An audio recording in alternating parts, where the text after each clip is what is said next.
Secretary Scott Bessent. It is imperative that the Senate continues to confirm the remainder of the president's well-qualified nominees as quickly as possible. As you have seen during the past week, President Trump is hard at work fulfilling the promises that he made to the American people on the campaign trail.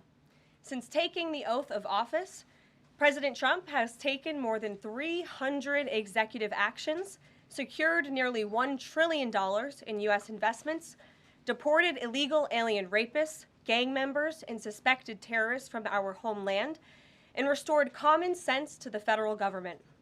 I want to take a moment to go through some of these extraordinary actions. On day one, President Trump declared a national emergency at our southern border to end the 4-year-long invasion of illegal aliens under the previous administration. Additionally, President Trump signed an executive order to end catch and release and finish construction of his effective border wall. By using every lever of his federal power, President Trump has sent a loud and clear message to the entire world. America will no longer tolerate illegal immigration, and this president expects that every nation on this planet will cooperate with the repatriation of their citizens. As proven by this weekend, when President Trump swiftly directed his team to issue harsh and effective sanctions and tariffs on the Colombian government, upon hearing they were denied a U.S. military aircraft full of their own citizens who were deported by this administration. Within hours, the Colombian government agreed to all of President Trump's demands, proving America is once again respected on the world stage. So, to foreign nationals who are thinking about trying to illegally enter the United States, think again. Under this president, you will be detained and you will be deported. Every day, Americans are safer because of the violent criminals that President Trump's administration is removing from our communities. On January 23rd, ICE New York arrested a Turkish national for entry without inspection who is a known or suspected terrorist. On January 23rd, ICE San Francisco arrested a citizen of Mexico unlawfully present in the United States who has been convicted of continuous sexual abuse of a child aged 14 years or younger.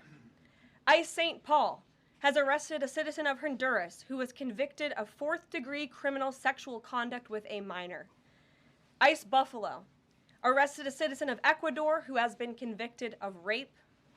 ICE Boston arrested a citizen of the Dominican Republic who has a criminal conviction for 2nd-degree murder.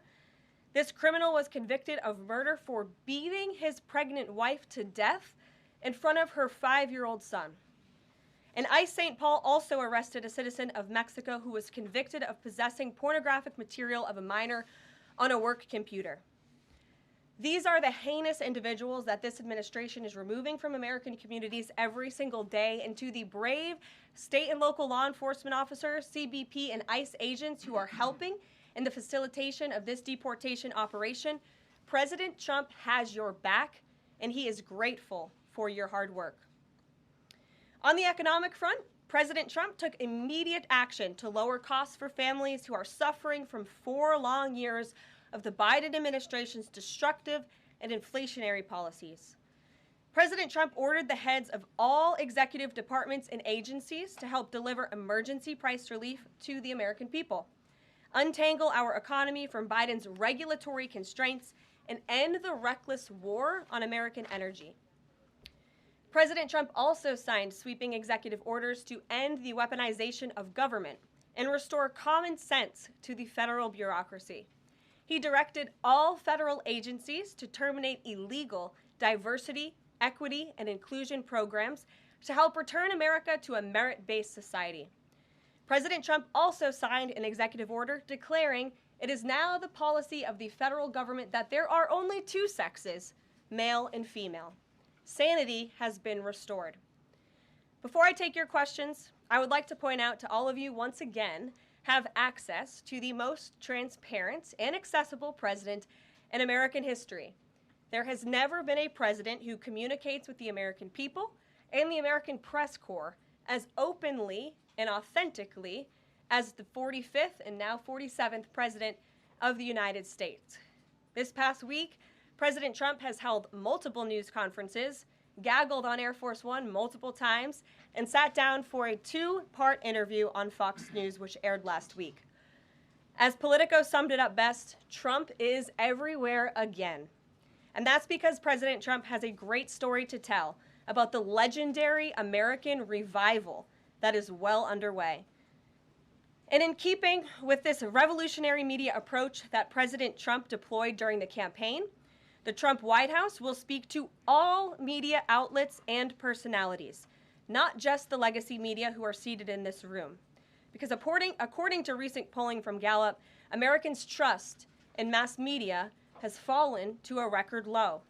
Millions of Americans, especially young people, have turned from traditional television outlets and newspapers to consume their news from podcasts, blogs, social media, and other independent outlets. It's essential to our team that we share President Trump's message everywhere and adapt this White House to the new media landscape in 2025. To do this, I'm excited to announce the following changes will be made to this historic James S. Brady briefing room, where Mr. Brady's legacy will endure. This White House believes strongly in the First Amendment, so it's why our team will work diligently to restore the press passes of the 440 journalists whose passes were wrongly revoked by the previous administration. We're also opening up this briefing room to new media voices who produce news-related content and whose outlet is not already represented by one of the seats in this room. We welcome independent journalists, podcasters, social media influencers, and content creators to apply for credentials to cover this White House. And you can apply now on our new website, whitehouse.gov/newmedia. Starting today, this seat in the front of the room, which is usually occupied by the press secretary's staff, will be called the new media seat. My team will review the applications and give credentials to new media applicants who meet our criteria and pass United States Secret Service requirements to enter the White House complex. So in light of these announcements, our first questions for today's briefing will go to these new media members whose outlets, despite being some of the most viewed news websites in the country, have not been given seats in this room. And before I turn to questions, I do have news directly from the President of the United States that was just shared with me in the Oval Office from President Trump directly, an update on the New Jersey drones. After research and study, the drones that were flying over New Jersey in large numbers were authorized to be flown by the FAA for research and various other reasons. Many of these drones were also hobbyists, recreational, and private individuals that enjoy flying drones. In time, it got worse due to curiosity. This was not the enemy. A statement from the President of the United States to start this briefing with some news. And with that, I will turn it over to questions. And we will begin with our new media members, Mike Allen from Axios, Matt Boyle from Breitbart. Mike, why don't you go ahead? Thank you very much. Caroline, does the President see anything fishy about DeepSeek, either its origins or its cost? And could China's ability to make these models quicker, cheaper, affect our thinking about expanding generation data centers, chip manufacturing? Sure. The President was asked about DeepSeek last night on Air Force One when he gaggled for, I think, the third or fourth time throughout the weekend with members of the traveling press corps. The President said that he believes that this is a wake-up call to the American AI industry. The last administration sat on their hands and allowed China to rapidly develop this AI program. And so President Trump believes in restoring American AI dominance. And that's why he took very strong executive action this past week to sign executive orders to roll back some of the onerous regulations on the AI industry.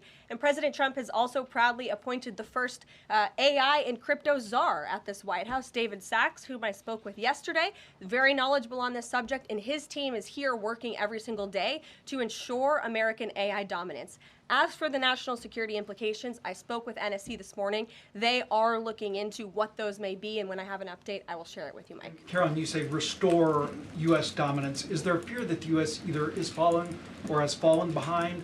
And how would the President make sure the U.S. stays ahead? No, the President is confident that we will restore American dominance in AI. Matt. So Caroline, first off, thank you to you and President Trump for actually giving voices to new media outlets that represent millions and millions of Americans. The thing I would add, I've got a two-part question for you. The first is just can you expand upon what steps the White House is going to take to bring more voices, not less, which is what our founder Andrew Breitbart believed in, into this room where they rightfully belong. Yeah. Absolutely. And as I said in my opening statement, Matt, it is a priority of this White House to honor the First Amendment. And it is a fact that Americans are consuming their news media from various different platforms, especially young people. And as the youngest press secretary in history, thanks to President Trump, I take great pride in opening up this room to new media voices to share the president's message with as many Americans as possible. In doing so, number one, we will ensure that outlets like yours, Axios and Breitbart, which are widely respected and viewed outlets, have an actual seat in this room every day. We also, again, encourage anybody in this country, whether you are a TikTok content creator, a blogger, a podcaster, if you are producing legitimate news content, no matter the medium, you will be allowed to apply for press credentials to this White House. And as I said earlier, our new media website is whitehouse.gov/new media. And so we encourage people to apply. Again, as long as you are creating news-related content of the day and you're a legitimate independent journalist, you're welcome to cover this White House. And secondly, Caroline, you said you laid out several of the actions that President Trump has taken that obviously it's a stark contrast to the previous administration of breakneck speed from President Trump. Can we expect that pace to continue as the first 100 days moves along here and beyond that? Absolutely. There's no doubt President Trump has always been the hardest working man in politics. I think that's been proven over the past week. This president has again signed more than 300 executive orders. He's taken historic action. I gaggled aboard Air Force One to mark the first 100 days of this administration, 4 p.m. last Friday, or first 100 hours rather. And this president did more in the first 100 hours than the previous president did in the first 100 days. So President Trump, I think you can all expect for him to continue to work at this breakneck speed, so I hope you're all ready to work very hard. I know that we are. Zeke Miller. Thanks, Caroline. A question that we've asked your predecessors of both parties in this job. When you're up here in this briefing room speaking to the American public, do you view yourself and your role as advocating on behalf of the president or providing the unvarnished truth that is, not to lie, not to obfuscate to the American people? I commit to telling the truth from this podium every single day. I commit to speaking on behalf of the President of the United States. That is my job. And I will say it's very easy to speak truth from this podium when you have a president who is implementing policies that are wildly popular with the American people, and that's exactly what this administration is doing. It's correcting the lies and the wrongs of the past 4 years, many of the lies that have been told to your faces in this very briefing room. I will not do that.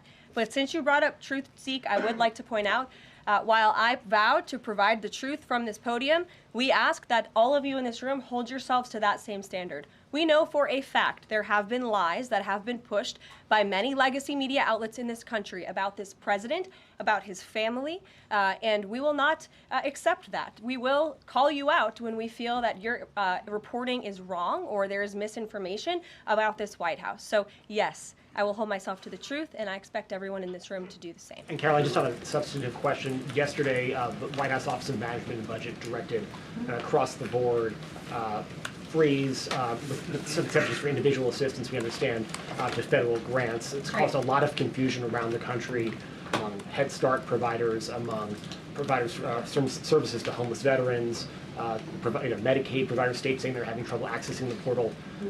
Could you help us clear up some of the confusion, Yes. give some certainty to folks, and also is that uncertainty, how does that uncertainty service the president's voters?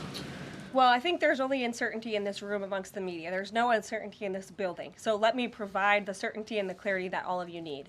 This is not a blanket pause on federal assistance and grant programs from the Trump administration. Individual assistance, that includes, I'm not naming everything that's included, but just to give you a few examples, Social Security benefits, Medicare benefits, food stamps, welfare benefits, assistance that is going directly to individuals will not be impacted by this pause. And I want to make that very clear to any Americans who are watching at home who may be a little bit confused about some of the media reporting. This administration, if you are receiving individual assistance from the federal government, you will still continue to receive that. However, it is the responsibility of this president and this administration to be good stewards of taxpayer dollars. That is something that President Trump campaigned on. That's why he has launched DOGE, the Department of Government Efficiency, who is working alongside OMB. And that's why OMB sent out this memo last night, because the president signed an executive order directing OMB to do just this. And the reason for this is to ensure that every penny that is going out the door is not conflicting with the executive orders and actions that this president has taken. So what does this pause mean? It means no more funding for illegal DEI programs. It means no more funding for the Green New scam that has cost American taxpayers tens of billions of dollars. It means no more funding for transgenderism and wokeness across our federal bureaucracy and agencies. No more funding for Green New Deal social engineering policies. Again, people who are receiving individual assistance, you will continue to receive that. And President Trump is looking out for you by issuing this pause because he is being good steward of your taxpayer dollars. Thanks, Caroline. Sure. How long is this pause going to last, and how is the Trump administration recommending that organizations that rely on federal funding make payroll, pay their rent in the meantime?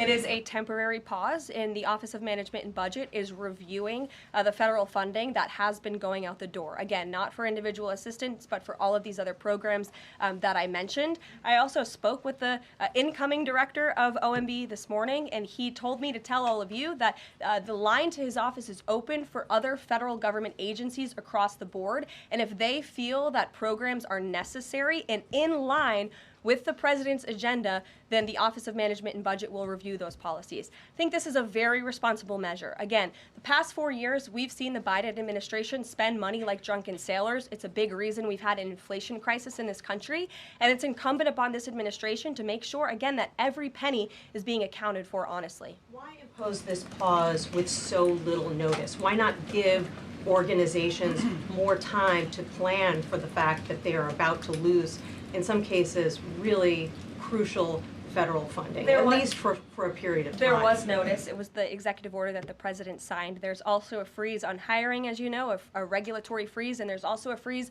on foreign aid. And this is, again, incredibly important to ensure that this administration is taking into consideration how hard the American people are working. And their tax dollars actually matter to this administration. You know, just during this pause, DOGE and OMB have actually found that there was $37 million that was about to go out the door to the World Health Organization, which is an organization, as you all know, that President Trump, with the swipe of his pen in that executive order, is no longer wants the United States to be a part of. So that wouldn't be in line with the president's agenda.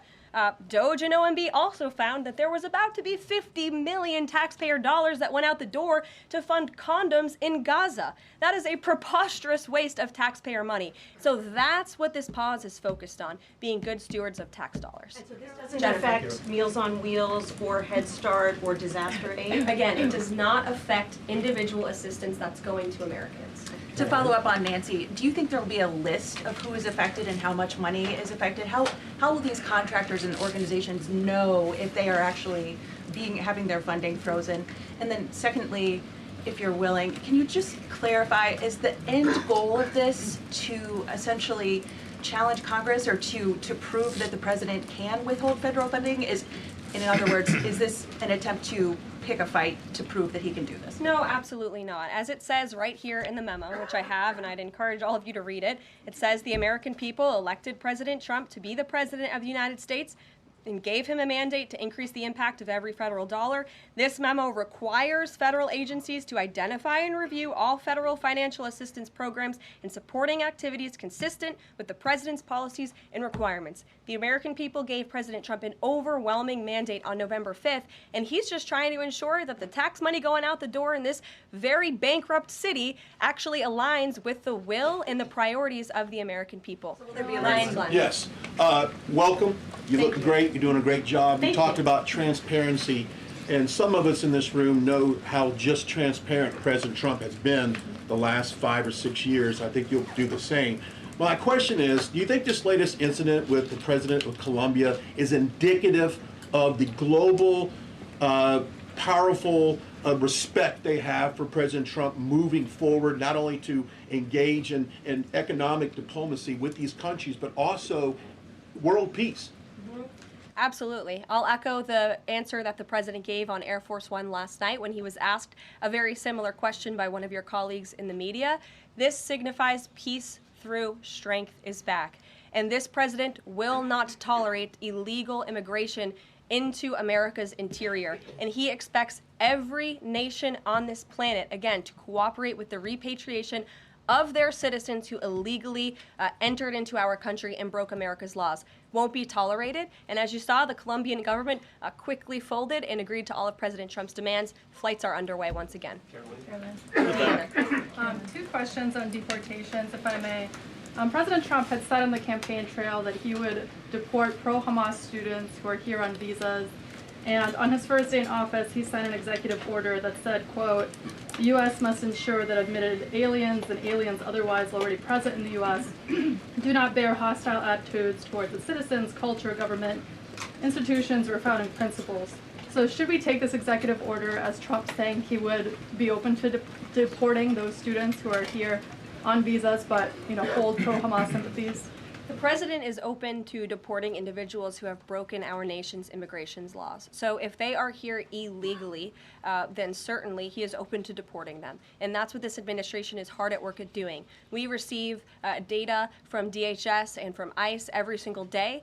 From what we hear on the ground, ICE agents are feeling incredibly empowered right now because they actually have a leader in this building who is supporting them in doing their jobs that they were hired to do, which is to detain, arrest, and deport illegal criminals who have invaded our nation's borders over the past 4 years. That's what the president is committed to seeing. Peter. Very quickly, just following up on the question on immigration first. President Trump, during the course of the campaign in 2024, said the following about illegal immigration. He said, they're going back home where they belong, and we start with the criminals. There are many, many criminals. NBC News has learned that ICE arrested 1,179 undocumented immigrants on Sunday, but nearly half of them, 566 of the migrants, appear to have no prior criminal record besides entering the country illegally. Is the president still focused exclusively, which is a civil crime, it's not criminal? It's a federal crime. So I'm asking though, he said he was going to focus on those violent offenders first. So is violent offenders no longer the predicate for these people to be deported? The president has said countless times on the campaign trail, I've been with him at the rallies, I know you've been there covering them too, Peter, that he is focused on launching the largest mass deportation operation in American history of illegal criminals. And if you are an individual, a foreign national, who illegally enters the United States of America, you are, by definition, a criminal. And so therefore, you are subject to deportation. I apologize for interrupting. So to be clear, it's not violent criminals do not receive precedence in terms of the deportations taking place. The president has also said two things can be true at the same time. We want to deport illegal criminals, illegal immigrants from this country, but the president has said that, of course, the illegal criminal drug dealers, the rapists, the murderers, the individuals who have committed heinous acts on the interior of our country and who have terrorized law-abiding American citizens, absolutely, those should be the priority of ICE, but that doesn't mean that the other illegal criminals who entered our nation's borders are off the table. Understood. Then let me ask you a separate question about the confusion that still exists across the country right now as it relates to the freeze or the pause as it's described. President Trump, of course, ran one of the key policy items was that he was going to lower prices, lower the cost of everything from groceries, as he often said. But in many of the cases, it would seem that some of these moves could raise prices for real Americans on everything from low-income heating, that program, child care programs. Will nothing that the president's doing here in terms of the freeze in these programs raise prices on ordinary Americans? What particular actions are you referring to that would? I'm referring to LHEAP right now. That's the low-income heating program, for example. We can talk about, there's no clarity, so I could refer to a lot of them. We don't know what they are specifically. Can you tell us that LHEAP is not one of those affected? So you're asking a hypothetical based on programs that you can't even identify. No, I just identified. What I can tell you just to be clear, since you guys haven't identified, let's do it together just for Americans at home. Medicaid, is that affected? I gave you a list of examples: Social Security, Medicare, welfare benefits, food stamps that will not be impacted by this federal pause. I can get you the full list after this briefing from the Office of Management and Budget. But I do want to address the cost cutting because that's certainly very important, and cutting the cost of living in this country. President Trump has taken historic action over the past week to do that. He actually signed a memorandum to deliver emergency price relief for American families, which took a number of actions. I can walk you through those. He also repealed many onerous Biden administration regulations. We know over the past 4 years, American households has been essentially taxed $55,000 in regulations from the previous administration. President Trump, with the swipe of his pen, rescinded those, which will ultimately put more money back in the pockets of the American people. So deregulation is a big deal. And then when it comes to energy, I mean, the president signed an executive order to declare a national energy emergency here at home, which is going to make America energy dominant. We know that energy is one of the #1 drivers of inflation. And so that's why the president wants to increase our energy supply to bring down costs for Americans. The Trump energy boom is incoming, and Americans can expect that. Please share that. Thank you. Caroline, I think some of the confusion may be here with this pause on federal funding. You've made it clear you're not stopping funds that go directly to individuals, but there certainly are lots of organizations that receive funding and then may pass along a benefit. Meals on Wheels, for one. They provide meals for over 2.2 million seniors. What is the president's message to Americans out there, many of whom supported him and voted for him, who are concerned that this is going to impact them directly, even if, as you said, the funding isn't coming directly to their wallet? I have now been asked and answered this question 4 times. To individuals at home who receive direct assistance from the federal government, you will not be impacted by this federal freeze. In fact, OMB just sent out a memo to Capitol Hill with Q&A to clarify some of the questions and the answers that all of you are asking me right now. Again, direct assistance will not be impacted. I've been asked and answered about this OMB memo. There's many other topics of the day. Jackie Heinrich. Indirect assistance, Caroline, if it's going to another organization and then trickling down. Direct assistance that is in the hands of the American people will not be impacted. Again, as I said to Peter, we will continue to provide that list as it comes to fruition. But OMB right now is focused on analyzing the federal government's spending, which is exactly what the American people elected President Trump to do. And one question on immigration, Caroline, on immigration. Of the 3,500 arrests ICE has made so far since President Trump came back into office, can you just tell us the numbers? How many have a criminal record versus those who are just in the country illegally? All of them, because they illegally broke our nation's laws, and therefore they are criminals as far as this administration goes. I know the last administration didn't see it that way, so it's a big culture shift in our nation to view someone who breaks our immigration laws as a criminal, but that's exactly what they are. You may have going with the worst first. They all have a criminal record? And welcome to the briefing If they broke our nation's laws, yes, they are criminal, yes. Thank you. On stripping security details for figures like John Bolton, Pompeo, Brian Hook, Senator Tom Cotton said that he's seen the intelligence and the threat from Iran is real for anyone who played a role in the Soleimani strike. He voiced concern it wouldn't just impact those individuals, but potentially their family, innocent bystanders, friends, anyone who's near them when they're out in public. Is the president open to reconsidering his decision? The president was asked and answered this yesterday, and he was firm in his decision despite some of the comments that you had referenced, and he's made it very clear that he does not believe American taxpayers should fund security details for individuals who have served in the government for the rest of their lives, and there's nothing stopping these individuals that you mentioned from obtaining private security. That's where the president stands on it. I have no updates on that. Is there any concern that this decision might jeopardize the administration's ability to hire the best advisors for these kinds of positions in the future? No, in fact, I've talked to the Presidential Personnel Office, who has told me directly that there is such an influx of resumes for this administration that it's incredibly overwhelming. There is no lack of talent for the Trump administration. Reagan, would he take any responsibility if anything happened to these people? Would he feel at all that his decision was a factor in that? The president was asked and answered this yesterday. I defer you to his comments. Caroline. Reagan, since you're in the back row, I hear you, the back row hasn't gotten much attention in the last 4 years, so I'm happy to answer your question. And I can project. Does the president intend to permanently cut off funding to NGOs that are bringing illegal foreign nationals to the country, such as Catholic charities? I am actually quite certain that the president signed an executive order that did just that, and I can point you to that. More, Caroline, President Trump issued an executive order on increased vetting for refugees and visa applications. Part of that order was considering an outright ban for countries that have deficient screening processes. Has the president considered yet which countries might fall into this category, or countries like Afghanistan or Syria under consideration for a full ban? Yeah, so the president signed an executive order to streamline the vetting for visa applicants and for illegal immigrants in this country who are coming, of course, from other nations. It also directed the Secretary of State to review the process and make sure that other countries around the world are being completely transparent with our nation and the individuals that they are sending here. And so the Secretary of State has been directed to report back to the president. I haven't seen that report yet. We've only been here for a few days. One, on the freeze in federal funding, who advised the president on the legality of telling government agencies that they don't have to spend money that was already appropriated by Congress? Well, as the OMB memo states, this is certainly within the confines of the law. So White House counsel's office believes that this is within the president's power to do it, and therefore he's doing it. Okay, so they disagree with lawmakers who say that they don't have the power to freeze this funding. Again, I would point you to the language in the memo that clearly states this is within the law. And on what happened on Friday night, the administration fired several inspectors general without giving Congress the 30-day legally required notification that they were being fired. I think only 2 were left at DHS and the DOJ. And then yesterday we saw several prosecutors, I believe 12, fired from the Justice Department who worked on the investigations into the president. As you know, they are career prosecutors, therefore they are afforded civil service protections. How is the administration deciding which laws to follow and which ones to ignore? So it is the belief of this White House and the White House counsel's office that the president was within his executive authority to do that. He is the executive of the executive branch, and therefore he has the power to fire anyone within the executive branch that he wishes to. There's also a case that went before the Supreme Court in 2020, Scala Law LLC versus the Customs,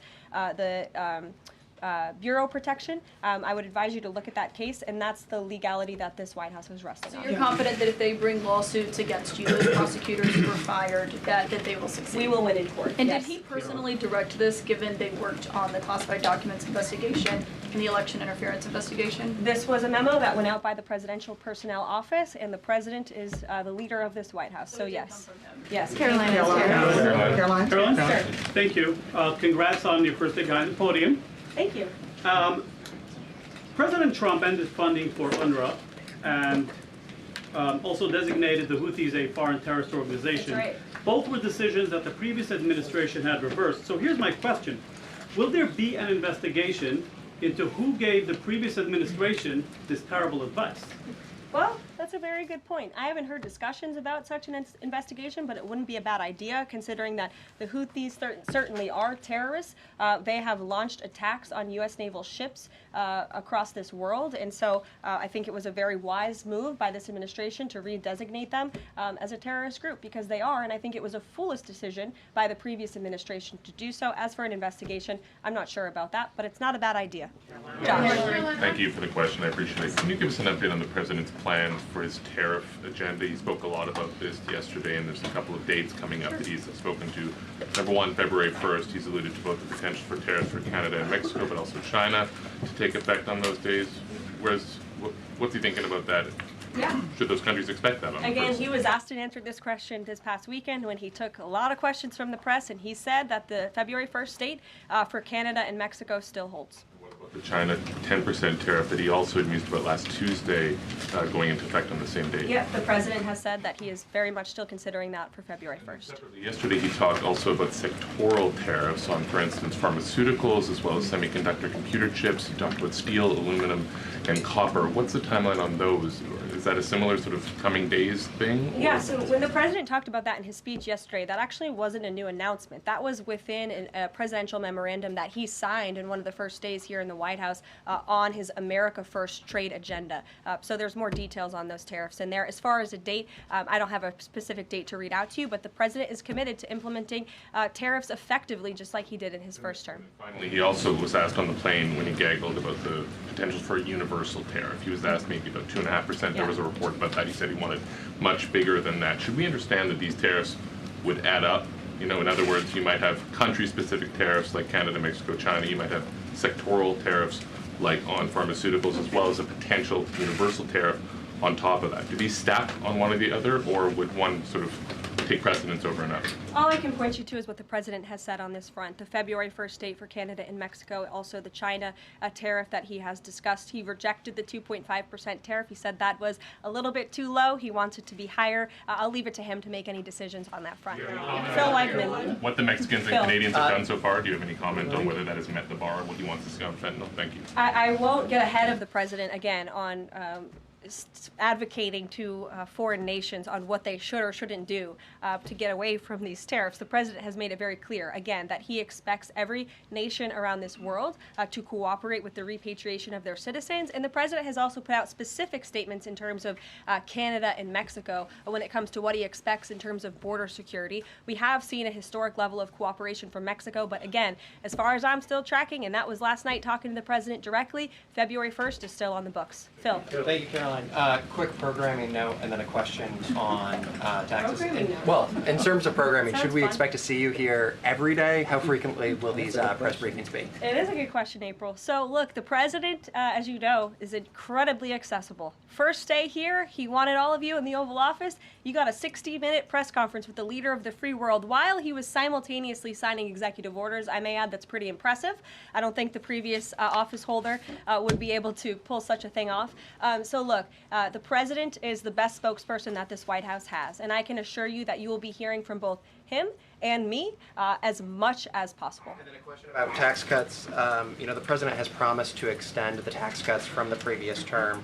I'm curious, does the president support corresponding spending cuts as some Republicans have called for in Congress? And will the new Treasury Secretary be leading those negotiations with the Hill as Mnuchin did during the first administration? The president is committed to both tax cuts and spending cuts, and he has a great team negotiating on his behalf, but there's no better negotiator than Donald Trump, and I'm sure he'll be involved in this reconciliation process as it moves forward.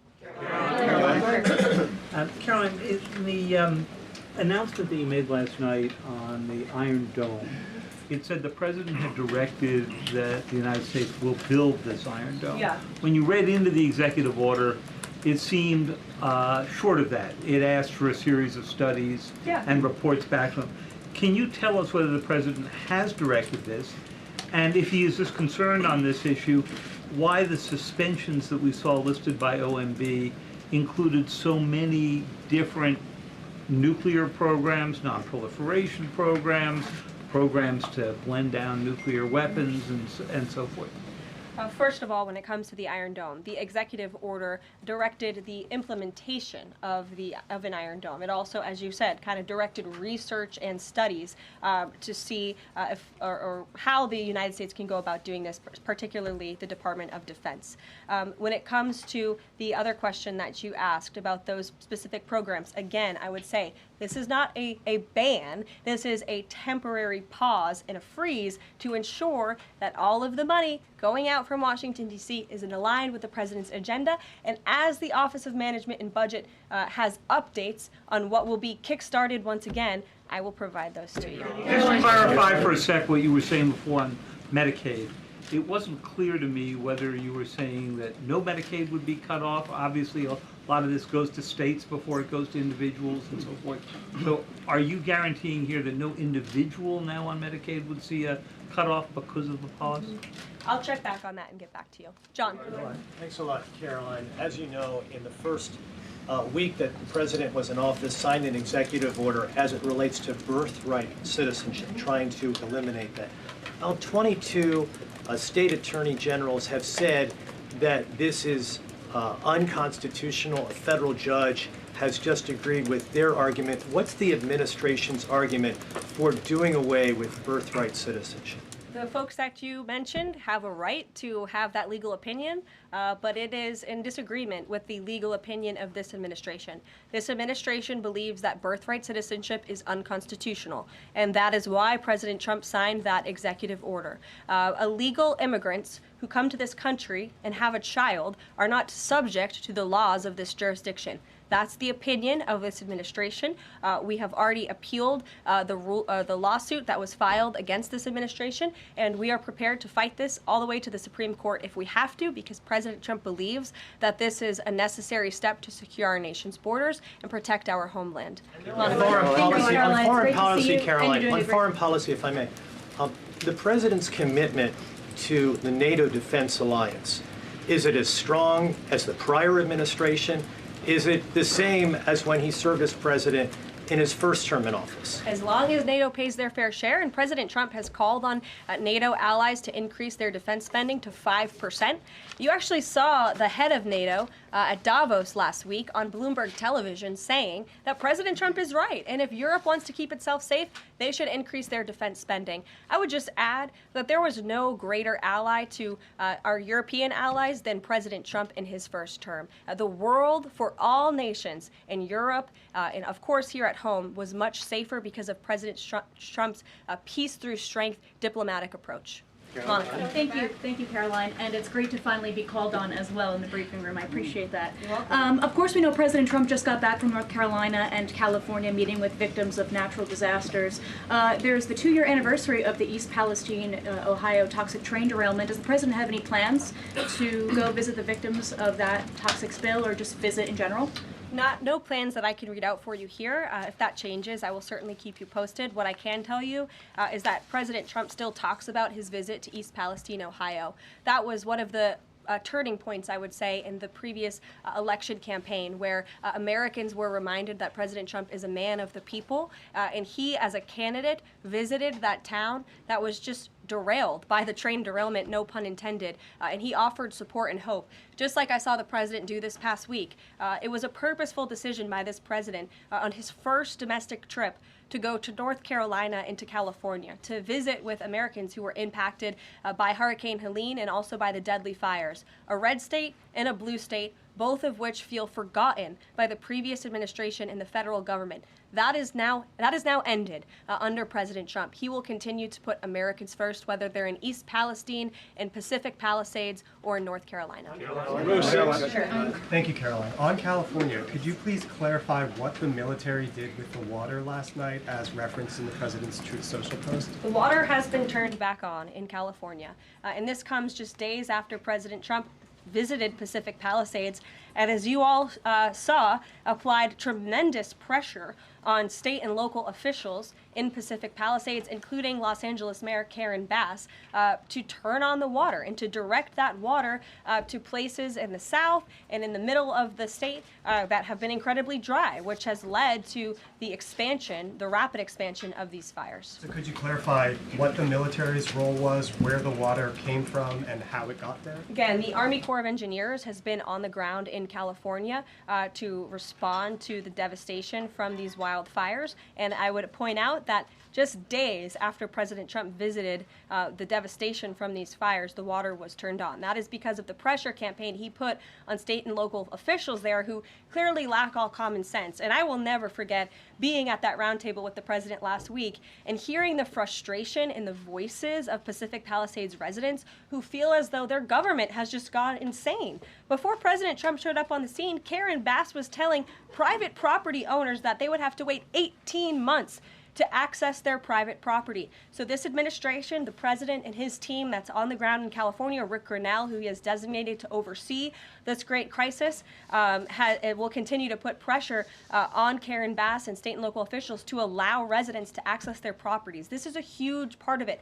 These residents want to take part in their own clearing out of their properties. They should be able to do that. It's the United States of America. What happened to our freedom? Clearly it's gone in California, but not anymore under President Trump. April. Caroline, welcome to the briefing room. Thank you. Several questions. One on the pause. Will minority-serving institutions, preferably colleges and universities, have those monies held back temporarily at this moment? Again, I have not seen the entire list because this memo was just sent out. So I will provide you all with updates as we receive them, okay? Secondly, when it comes to immigration, there is this southern border focus. What happens to those who've overstayed their visas? That is part of the broken immigration system. In 2023, there was a report by the Biden administration, the Homeland Security Department, that said overstays of visas were 3 times more than usual. Will there be a focus on the overstays for visas as well?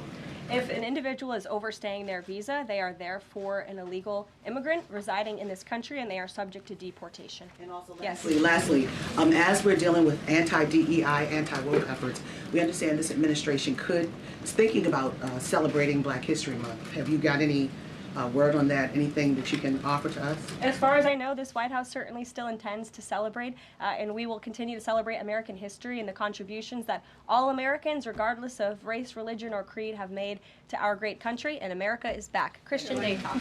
Thanks, Caroline.